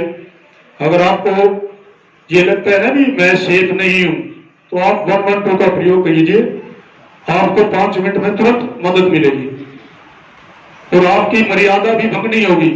कई बार सोचते हैं ना भी मेरे को थाना में जाना पड़ेगा, मेरी मान मर्यादा ठेस पहुंचेगी, होती है ना यही। तो इस चीज का भी ध्यान रखिए। अगर ऐसी बात है, अगर आप राइट हो और आपको दिखता है आपके सामने कोई रोग हो रहा है, तो आपकी उसमें ज्यादा एविडेंस भी नहीं होगी। कई बार क्या करते हैं भाई, हमने पुलिस को बुला लिया तो अपनी एविडेंस देनी पड़ती है, नहीं पुलिस मेरे को ले जाएगी, पूछेगी ये वो या कुछ नहीं है। आप 112 पे कॉल करिए, मेरे सामने ये वाक्य हो रहा है, मुझे शक है कि ये चीज हो सकती है, तो आएगा, आपको डरने की जरूरत नहीं, उसको क्लियर करेगा और उसको ले जाएगा। ठीक है ना, ये घबराने की जरूरत नहीं है आपको भी, महिलाओं को भी। अब हर चीज का समाधान है, बशर्ते आपको पता होना चाहिए। अज्ञानता क्या है? जब तक हमें पता नहीं है। अगर पता है तो ज्ञान है, अगर नहीं पता तो अज्ञानता है। कानून को पढ़िए, यही तो एजुकेशन का है। शिक्षा का मतलब यही तो होता है। ये थोड़ी हमने किताब पढ़ ली हो कर लिया, नहीं, हमें लोकल रूल होते हैं उनको फॉलो करना है। भाई हमारी धार्मिक मर्यादा क्या है उसको भी देखना है, कानून क्या कहता है उसको भी देखना है। हमें ये नहीं है अभी कानून के उसके अपनी लोकल मर्यादा ढूंढनी है, हमें दोनों को कॉम्बिनेशन करके, वही एजुकेशन है, उसको कॉम्बिनेशन करके मदद लेना और उसको डिस्पोज ऑफ करना। कोई क्राइम होता है, कोई मूवमेंट गलत होती है, उसको डिस्पोज ऑफ कराना ही यही एजुकेशन पढ़ाई है। यानी अभी मैंने ग्रेजुएशन कर ली, पोस्ट ग्रेजुएट हो गया और अच्छी डिग्री प्राप्त करी, लेकिन हमें इस लेवल का कोई ज्ञान नहीं है, उसको कोई फायदा नहीं है। एजुकेशन शिक्षा का मतलब यही है, आप भी डेवलप हो और दूसरों को भी डेवलप करो। एजुकेशन का मतलब क्या है? जैसे मैं पढ़ा लिखा हूँ, मैं ये चीज नहीं करा। अब बाबू राम तुषार जी, जरनैल सिंह जी है, ये भी हमारे शायद ये पता नहीं मेरे से ज्यादा पढ़े लिखे करना, लेकिन ये मेरे से ज्यादा प्रचार करे, समाज के प्रति सोच रहे हैं, हर चीज का इन्होंने मेरे को बुलाया, अदरवाइज मैं नहीं आता। क्यों बुलाया? क्योंकि इसको पता है, इन्होंने पता है कि अगर मैं ये चीज करूंगा समाज में आप लोगों को फैलेगी, भाई बुराई को दूर करेंगे, शिक्षा का ज्ञान बढ़ेगा, कानून के बारे में पता चलेगा, इसीलिए तो ये करे। और इन्हें लाभ थोड़ी किसी प्रकार का भी इस लालचवश करे। लालचवश कभी भी किसी का भला नहीं होता। अगर भला करना है तो निस्वार्थ भाव से, वही भला माना जाता है। क्योंकि भला नहीं, अगर वो किसी स्वार्थ से किया तो भला नहीं होता, वो अपनी जेब या अपने इमेज के लिए होता है, वो किसी का स्वार्थ नहीं करता। निस्वार्थ भाव से किया है कोई भी कार्य है। कोई बच्चा आपके सामने है, चोटिल हो रहा है, तो फर्स्ट एड देना आपका काम है। मान लीजिए अगर उसको चोट लगी है, अगर आप कहीं नहीं भेज सकते, वहां मौके पे जाके आपके पास कोई रुमाल है या कोई जैसे माताएं बहनें नहीं हो रही, उसका पल्लू थोड़ा पाड़ो, उसको बांधो, या कहीं आसपास में पट्टी है, तो फर्स्ट एड है, वो निस्वार्थ भाव है। अगर ये सोचेंगे ये तो ये दूसरे का बच्चा है, ये है, जब हमारे बच्चे के लगते हैं तब भी तो हम करते हैं, हमारे पास कुछ कर देते हो, मेरे बच्चा का चोट लगी है तो मेरे पास कुछ भी हो, जो ट्रीटमेंट फर्स्ट एड उसी टाइम करते हैं। लेकिन अगर दूसरा का बच्चा हो तो उसके लिए तो हम क्यों चाहते हैं? जब तक ये भावना आपके मन में रहेगी, आप समाज का और अपना कभी उद्धार नहीं कर सकोगे। जब तक निस्वार्थ भाव का भावना अपने दिमाग और दिल में नहीं आएगी, तब तक ना तो आप अपना भला कर सकते हो, ना समाज का। और यही शिक्षा है, निस्वार्थ भाव से कार्य करना ही एक शिक्षा का मेन उद्देश्य है। वे शिक्षित आदमी वही है। बाबा भीमराव अम्बेडकर अपने परिवार के लिए सभी करते, वो भी कर सकते थे। उन्होंने पूरी मानवता जाति के लिए किया, क्यों किया? अगर उन्हें अपने लेवल का ही स्वार्थ होता तो वो क्यों करते, और हम क्यों पूछते उसको? उनकी प्रेरणा यही चीज है। उन्होंने अपने परिवार नहीं हो करा, परिवार की परवाह नहीं करी, नहीं तो वो भी अपना जीवन व्यतीत क्यों करके चला था जैसे हम कर रहे हैं। लेकिन उन्होंने इस चीज को उठाया, निस्वार्थ भाव से किया। उन्होंने अपने नहीं, पूरे मानव समाज के लिए किया। जो कभी किया तो उन्होंने ओपन किया। ये नहीं भाई ये मेरे समाज की कुरीति है या अदर समाज की कोई, अब तो सामाजिक तौर पे ताना बाना कम हो गया, सब क्लोज रेस्ट। उस टाइम का तो अगर आप सुन भी लोगे तो मतलब को आपको रोना आएगा। वो क्या ऐसी चीज होती थी उस टाइम में, हम इंसान ऐसा चीज ऐसी वो करते थे उस समय, हमें अपनी इंसानियत पे शर्म आने लगती है अगर वो तरीके सुनते हैं तो। और उस समय में उन्होंने प्रेरणा दी, अपने आप को प्रेरित किया, पढ़े और समाज को उठाया, जिसकी हम आज एग्जाम्पल दे रहे हैं। क्यों दे रहे हैं? क्योंकि उनके निस्वार्थ भाव को वो एक दैनिक चीज थी समझो। और नहीं तो आज पढ़ते हमारे लिए, मैं अपनी तनख्वाह के लिए कर रहा हूं, मैं तनख्वाह के लिए वर्दी कर रहा हूं, तनख्वाह के लिए चलान कर रहा हूं। अगर मैं इससे ऊपर उठ कर कुछ कार्य करूं तभी मेरी शिक्षा का महत्व है। और यही कार्य कोई भी महापुरुष हो, उन्होंने यही कार्य किया, तभी आज ये उनका गुणगान किया जा रहा है। अन्य जिन्होंने अपने अपने स्वार्थ के लिए जीवन जी गए और चले गए, उसका कभी गुणगान नहीं हुआ है और न ही उसका कभी होगा। ऐसे ही आपका अगर कोई सामाजिक कार्य करना निस्वार्थ भाव से करो, और निस्वार्थ भाव भी बिल्कुल ये नहीं भी इसमें मेरा कोई स्वार्थ जुटा हुआ नहीं, बिल्कुल ओपनली। और फिर देखना आपका रिजल्ट। अपने आप को कहने के लोग ने, बाबा साहब ने कहा था कि मैं इतने वर्ष बीत गए हैं, उन्हें क्या पता था भी इतने होगा, लेकिन उन्होंने निस्वार्थ भाव से किया। आज शायद जितना सम्मान आज मिला उनको उस टाइम मिला होता ना, तो शायद ये समाज की दशा ही कुछ होती। लोगों ने उस टाइम में उनका सपोर्ट नहीं किया, लेकिन उन्होंने अपना संघर्ष नहीं छोड़ा, और नहीं छोड़ा तो आज उसको याद किया जा रहा है। अगर एट द स्पॉट उनको इतना मिला होगा तो आज मानवता वाक्य था, पूरे हिंदुस्तान विश्व में सोने की चिड़िया वाक्य होता है, और है भी सोने की चिड़िया। सिर्फ हमारे स्वार्थ के कारण ये सोने की चिड़िया से दूर है, नहीं आज भी सोने की चिड़िया। जो प्राकृतिक कल्चर है ना, एटमोस्फियर वाला, वो शायद किसी भी वर्ल्ड के किसी देश में नहीं है जो हमारे पास है। जो औषधियां हैं, जो वातावरण है, जो हमारे पास रहन सहन है, वो किसी अदर कंट्री में नहीं है, अगर हम निस्वार्थ भाव से रहे तो मैं आपका काफी समय ले गया, इसके लिए सॉरी चाहता हूँ। धन्यवाद आप सभी का, आप लोगों को। जानवी और दीक्षित दोनों एक क्लास से, तो क्लास करो, हौसला बढ़ाओ बच्चों का पूरे जोशों के साथ, जोशीले अंदाज में क्लैपिंग।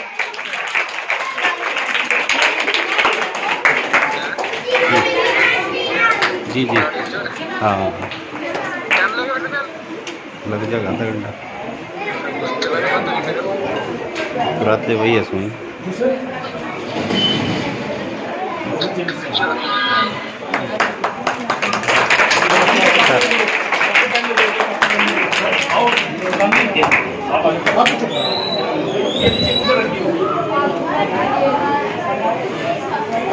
सर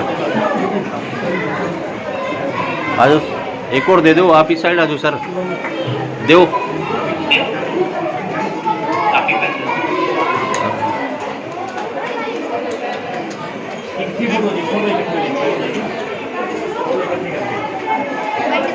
दे दो सारे बच्चों को दे दो सर सर सर सर।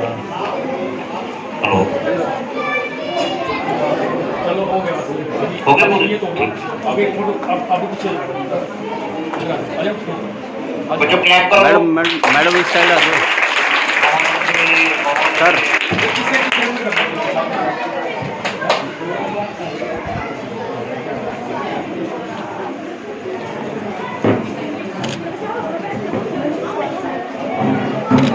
एक मिनट जी,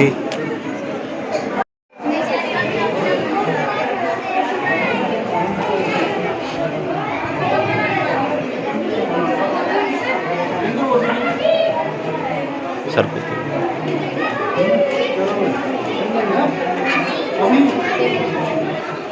काफी दे दो।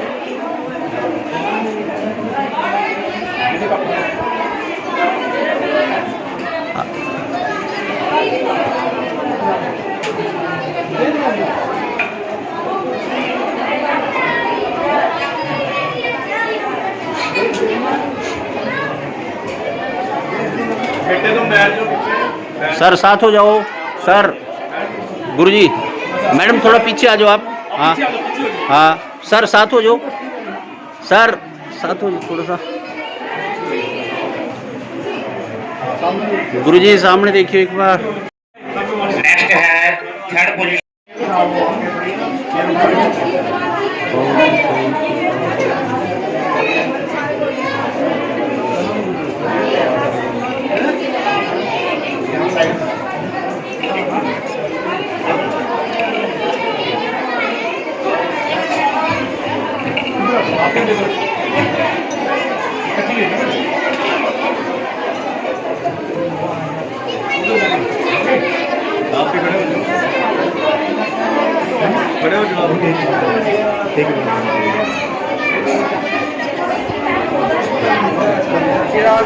सर की चिराग आ गए।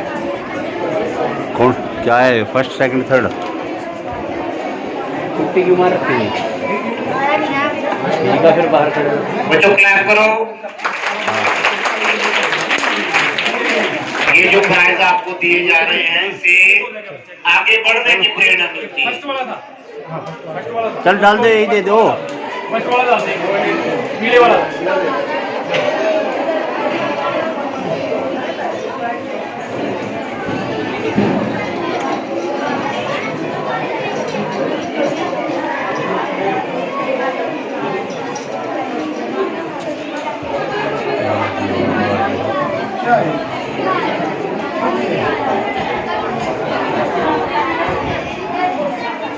सर आ जाओ साथ, मैडम साथ हो जाओ, उधर पीछे हो जाओ।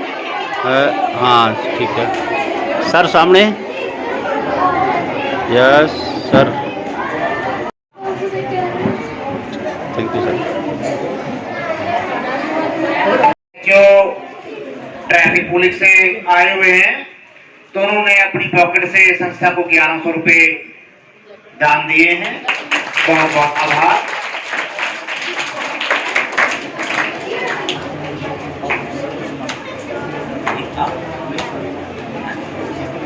श्री रंगा जी, सभी संस्था के सदस्य आए हुए मेहमान का मोमेंटो देकर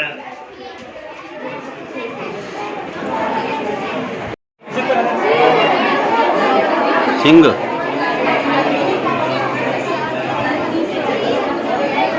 सर।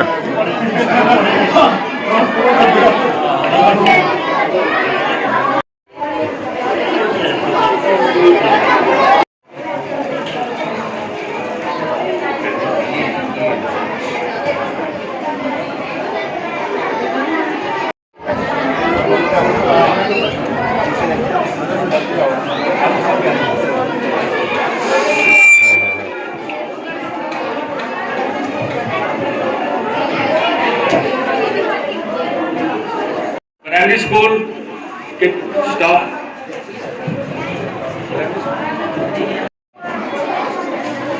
क्लैपिंग, पूरा जोर लगा के।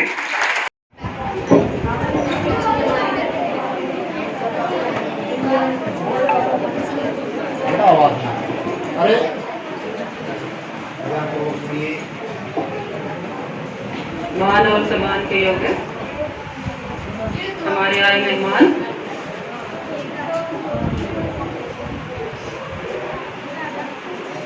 सबसे पहले तो मैं नाम अपने जो हमारे सहयोगी और बहुत ही हमारे बच्चों का, स्कूल का और हर कदम पे साथ देने वाले या ध्यान रखने वाले श्री रंगा जी और हमारे दूसरे मेहमान जो हमारे ट्रैफिक पुलिस के इंस्पेक्टर श्री गुरनाम सिंह जी और मीडिया प्रभारी जितने भी हैं, मेरे गांव से आए सारे रेस्पेक्टेड सदस्य, मेरा स्टाफ और प्यारे बच्चों, सभी का मैं सबसे पहले हार्दिक अभिनंदन स्वागत करती हूँ। और बहुत अच्छा लगता है जब हमारे स्कूल में कोई नया प्रोग्राम होता है और एक नई सोच लेके आना, वो और एक बड़ी बात होती है।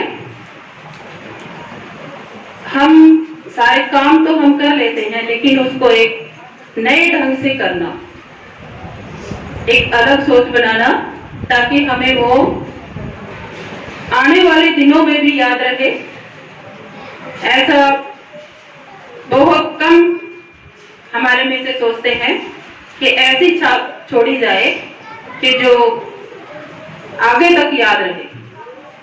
आज जो प्रोग्राम बनाया गया है, वैसे तो एक ये कहा गया था कि फर्स्ट सेकंड थर्ड जो बच्चे आए हैं उनको हम सम्मानित करेंगे। उसके साथ साथ हमारे इतने एक समझदार या एक्सपीरियंस होल्डर बुला लो, उनने इतने अच्छे विचार रखे कि जो शायद हम कभी कभी सुनने को मिलेंगे या हम सुनेंगे। तो जो भी हम प्रोग्राम करते हैं उसमें एक नया जो पहलू आ जाता है, उससे हम कुछ सीखें और बच्चे हमारे जो हैं वो भी कुछ नया सीखें, क्योंकि आज के बच्चे कल का भविष्य है। जो अच्छी अच्छी बातें बताई गई हैं ट्रैफिक रूल्स के बारे में, वैसे भी हमारे डिपार्टमेंट की तरफ से बहुत से प्रोग्राम होते हैं। कभी पेंटिंग प्रतियोगिता होती है, कभी पेपर होता है ट्रैफिक रूल्स के बारे में। तो सरकार हमारी बहुत जागरूक है और बहुत अच्छी बातें बताई हैं सर ने, हम भी बताते रहते हैं। फिर एक जो स्पेशल है, स्पेशलाइजेशन जिसके पास होता है, उसकी बात का कुछ एक बताने का ढंग अलग होता है। और चाहे हम उसको रोज बताते हैं, प्रेयर में बताया जाता है, पेपर वाले दिन बताते हैं, बाहर जब बच्चों को हम भेजते हैं तभी बताया जाता है, लेकिन जो एक हमारे सिलेक्टेड पर्सन है जो इस काम के लिए स्पेशल हमें प्रोवाइड किए गए हैं, हमारे लिए ड्यूटी लगाई गई है, तो उसकी बातों को एक अलग ही ध्यान से सुना जाता है। और बच्चों ने ध्यान से सुना, कुछ नई बातें सीखी। तो मैं सबसे ज्यादा धन्यवाद तो सर का करती हूँ कि नई बातें बताई गई। वो नई तो नहीं थी, हमने भी बताई हुई थी, लेकिन उनके मुंह से जो बोली गई बातें हैं उनका ध्यान बच्चे जरूर रखेंगे और हम भी उनको समझाते रहते हैं और आगे भी हम ऐसे ही इनको बताते रहेंगे। तो सर का एक बार बहुत दोबारा से धन्यवाद। और जो अंबेडकर जी के बारे में बताया गया, उसके बारे में भी वैसे तो सारे विश्व में ही नाम है डॉक्टर भीमराव अंबेडकर जी का, लेकिन बच्चे जो जितना ये हर रोज नई बात सीखेंगे या सुनेंगे उनके बारे में, तो उनका भी एक ज्ञानवर्धन होगा। और हम ये सोचते हैं कि बच्चे भी अपने जीवन में उन बातों को लागू करें, आगे बढ़ें। तो उनका एक नारा भी था कि संगठित बनो, शिक्षित बनो और यानी कि उन्नति करते रहो। और ये बातें अगर लेके चलेंगे तो बच्चे जरूर कामयाब होंगे। और आज के टाइम में कई तो उनको लोग ये कहते हैं कि हम तो उनको भगवान मानते हैं, और भगवान किस लिए कि उन्होंने हमें नई राह दिखाई और अच्छे हमारे संविधान में अधिकार लिखे और उनके अनुसार ही हमारा सारा देश आज चल रहा है। और आगे जो हमारे बच्चे हैं उन रूल्स को माने और उसके साथ साथ हमारे कर्तव्य जो है वो भी निभाए। अधिकार के साथ कर्तव्य भी हैं, उनका भी हमने पालन करना है।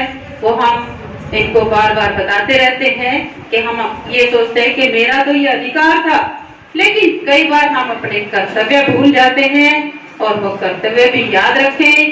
कर्तव्य जैसे अभी बताया गया कि हम सड़क पे चल रहे हैं, तो हम अगर रूल नहीं मान रहे हैं या कोई ऐसा काम कर रहे हैं जो हमारी सार्वजनिक संपत्ति को हम नुकसान पहुंचाने की कोशिश करते हैं, वो हमारा एक कर्तव्य है कि हम उसको क्या करें, सार्वजनिक संपत्ति को नुकसान ना पहुंचाएं और दूसरे रूल्स हैं उनका भी हम पालन करें।